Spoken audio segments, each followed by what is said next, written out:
چلیے بسم اللہ الرحمن الرحیم۔ نور الانوار سبق کتنا ہے؟ سبق 5، سبق نمبر 5۔ اب ہم لوگ چلتے ہیں ماتن یعنی صاحب منار کے تمہید کی طرف۔ آپ نے اللہ کی مدح و ثنا سے شروع کیا، الحمدللہ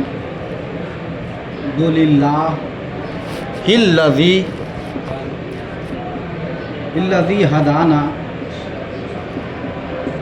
الی صراط مستقیم، الی صراط مستقیم۔ کل ہم نے حمد کی تعریف کر دی ہے، ٹھیک ہے، اس میں جلالت کی بھی تعریف کر دی، کل کے سبق میں یہ ہو گیا۔ ہدانہ پر بھی ہلکی گفتگو ہو گئی تھی ہماری۔ اب یہاں ہم تھوڑا سا سرسری نگاہ سے جو کل ہم اعتراض کیے تھے اس کو ہم دیکھ لیتے ہیں، ٹھیک ہے نا۔ ہدایت کا جو معنی ہے وہ دو ہے۔ ہدایت کا کتنا معنی ہے؟ دو۔ ایک ہے ایصال الی المطلوب اور دوسرا کیا ہے؟ اراۃ الطریق۔ دوسرا کیا ہے؟ اراۃ الطریق۔ ایصال الی المطلوب کا مقصد مطلب ہم نے کل سمجھا دیا کہ مطلوب یعنی مقصود تک کسی چیز کو پہنچا دینا، اور اراۃ الطریق کا مطلب ہوتا ہے راستہ کو دکھا دینا۔ ہم نے حکم بھی بتا دیا تھا کہ جو ایصال الی المطلوب کر دے تو اب وہاں سے گمراہیت ممکن نہیں ہے، اور اراۃ الطریق میں گمراہیت ممکن ہے، ٹھیک ہے، یہ ممکن نہیں ہے اور اس میں کیا ہے؟ ممکن ہے۔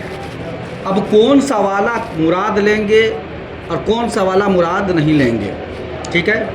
ایک اور قاعدہ ہے کہ جب اللہ کی طرف نسبت ہو ہدایت کی، کس کی؟ ہدایت کی نسبت کدھر ہو؟ اللہ کی طرف ہو، تو یہاں پر ایصال الی المطلوب مراد لیں گے، کیا لیں گے؟ اور جب نبی اور قرآن کی طرف ہو تو کیا ہوگا؟ اراۃ الطریق مراد لیں گے، ٹھیک ہے۔ اب ان دونوں پر جو اعتراض ہوا تھا قرآن عظیم کی آیت کریمہ سے، وَأَمَّا ثَمُودُ فَهَدَيْنَاهُمْ فَاسْتَحَبُّوا الْأَعْمَى عَلَى الْهُدَىٰ، تو یہاں پر چونکہ ہدایت کی نسبت اس آیت کریمہ میں اللہ کی طرف ہے، اور جب اللہ کی طرف ہدایت کی نسبت ہو جائے تو وہاں پر کیا ہے؟ ایصال الی المطلوب مراد ہوتا ہے، اور جب ایصال الی المطلوب مراد ہو تو اس کا حکم یہ ہے کہ گمراہیت ممکن نہیں ہے۔ لیکن وہاں پر اسی آیت کریمہ میں ہے فَاسْتَحَبُّوا الْأَعْمَى عَلَى الْهُدَىٰ، کہ ان لوگوں نے کیا کیا؟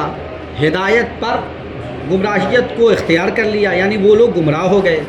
جبکہ اصول اس کا یہ ہے اور حکم یہ ہے کہ ایصال الی المطلوب تک پہنچانے کے بعد یعنی وہ معنی مراد لینے کے بعد گمراہیت ممکن نہیں۔ تو اس آیت کریمہ پر ایک اعتراض۔ دوسرا، نبی علیہ السلام کے بارے میں اللہ نے فرمایا محبوب اِنَّکَ لَا تَهْدِی مَنْ أَحْبَبْتَ، ٹھیک ہے۔ اب یہاں پر چونکہ نبی کی طرف جب ہدایت منسوب ہو، ہدایت کا معنی، ہدایت کا لفظ کدھر ہو؟ نبی یا قرآن کی طرف ہو، تو وہاں پر اراۃ الطریق مراد لیتے ہیں، کیا لیتے ہیں؟ اراۃ الطریق۔ اور اراۃ الطریق کا حکم یہ ہے، اس کا اصول یہ ہے، ایسے نہ کرو، اصول حکم یہ ہے کہ گمراہیت ممکن ہے، کیا ہے؟ گمراہیت ممکن ہے۔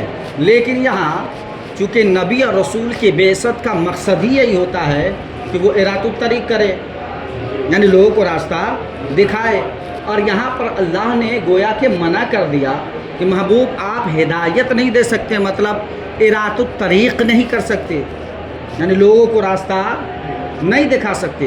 اور حالانکہ نبی اور رسول اور نبوت و رسالت کے بعثت کا مقصد ہی یہی ہے کہ لوگوں کو کیا کریں؟ راستہ دکھائیں، اراۃ الطریق کریں۔ تو یہ دو اعتراض ہیں، ٹھیک ہے۔ اب اس اعتراض کا جواب ہم آپ کی کتاب سے دے رہے ہیں۔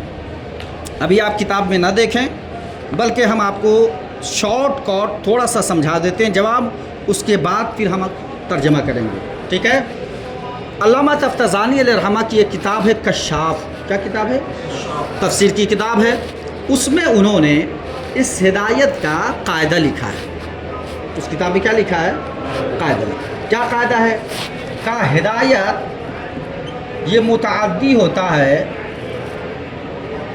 بدو مفعول، کیا ہے؟ یعنی دو مفعول کی طرف. کس طرف؟ ہدایت جو متعدی ہوگا وہ دو مفعول کی طرف ہوگا. کتنا؟ دو. یعنی ہدایت دو مفعول کو چاہے گا. کیا کرے گا؟ دو مفعول کو چاہے گا. ٹھیک ہے نا؟ تو یہ متعدی با دو مفعول ہوتا ہے. اور مفعول اول کی طرف جیسے مان لیجیے ابھی مثال دے رہے ہیں اہدنا الصراط المستقیم. ٹھیک ہے؟ تو اہدنا الصراط المستقیم. ٹھیک ہے؟ تو اب یہاں دیکھیے اہد ہدایت ہے اور یہ متعدی ہے دو مفعول کی طرف. کتنے ہیں؟ دو. ایک مفعول اس کا محذوف ہے. ٹھیک ہے نا؟ تو دو مفعول کی طرف. تو پہلا جو مفعول ہے اس کی طرف جب ہدایت متعدی ہوگی، یعنی آپ اس کو اگر آپ کرنا چاہیں تو لفظ ہدایت جب متعدی ہوگا تو بغیر واسطے کے، کیا؟ بغیر واسطے کے، بلا واسطہ، بلا واسطہ، بلا واسطہ کے مفعول اول کی طرف. کس کی طرف؟ مفعول اول کی طرف کیا ہوگا؟ متعدی ہوگا. کون؟ یہ لفظ ہدایت. ٹھیک ہے؟ تو مفعول اول کی طرف بلا واسطہ کے متعدی ہوتا ہے.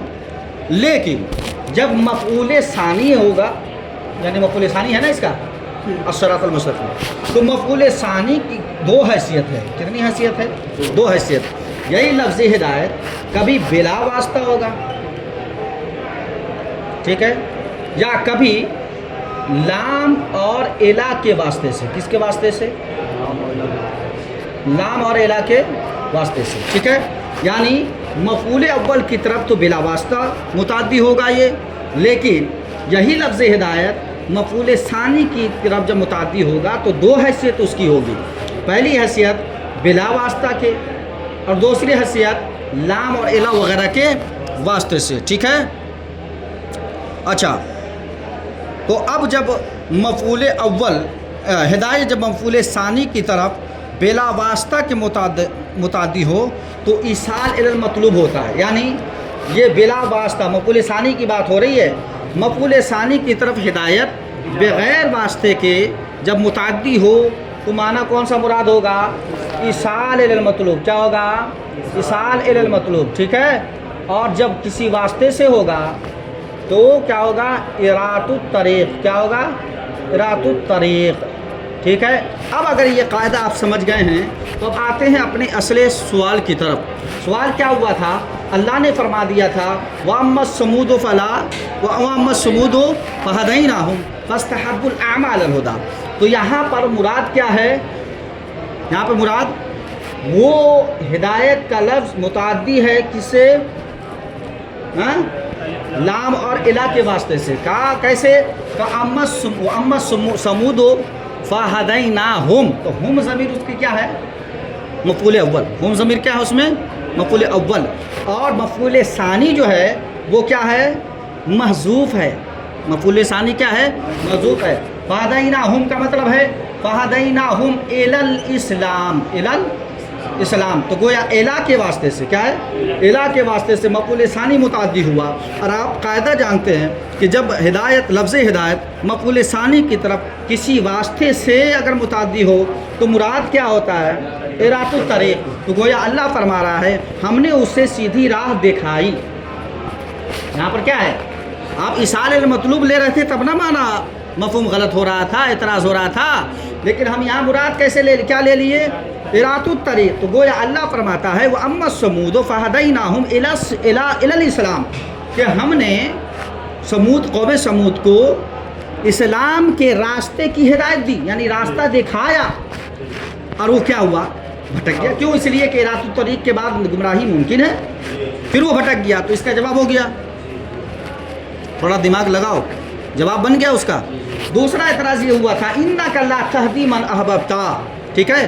اب وہی قاعدہ جاری ہوگا کہ ہدایت لفظ ہدایت متعدی بدو مفعول ہے. ٹھیک ہے؟